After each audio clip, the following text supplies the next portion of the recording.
در همین حالاتی که دشمنان دور بدن حسین ابن علی علیه السلام حلقه زدن و هر کدام یک ضربه‌ای وارد میکنن و این جسم پاک بی‌دفاع روی زمین افتاده، هرچه اینجا وحشیگری است، اینجا خباثت، اینجا روح حیوانی و انتقامگیری است، در خیام حرم ابی عبدالله روح توجه به خدا، روح انسانی رقیق و همه زنها و کودکان که جز زن و کودک هم که در اون خیام حرم کسی نبود، مرد فقط علی ابن الحسین علیه السلام بود که ایشون هم بیمار بودن.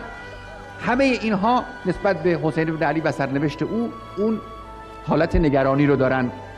از خیام حرم بیرون آمدن و میرن به اون طرفی که فکر میکنن حسین ابن علی علیه السلام در اونجا روی زمین افتاده.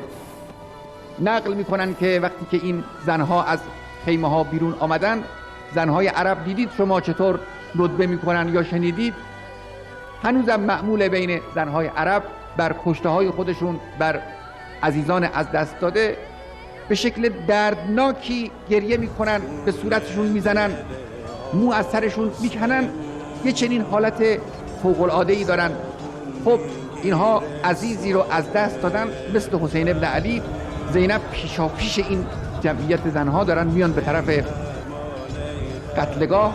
وقتی که زینب رسید اونجا، جسد عزیزش رو روی زمین گرم کربلا افتاده دید، به جای هر گونه عکس العملی، به جای هر گونه شکایتی، رفت به طرف جسد عزیزش ابی عبدالله، خطاب به جدش پیغمبر صداش بلند شد: یا رسول الله، صلی علیک ملیک السما، هذا حسینک مرمل بالدماء مقطع الاعضاء.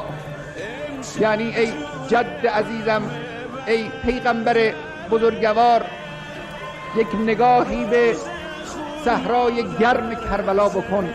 این حسین توست که در میان خاک و خون میغلطه و افتاده. بعد هم نقل میکنن که زینب دستها رو زیر جسد حسین ابن علی کرد، صداش بلند شد: پروردگارا این قربانی رو از آل محمد قبول بفرما.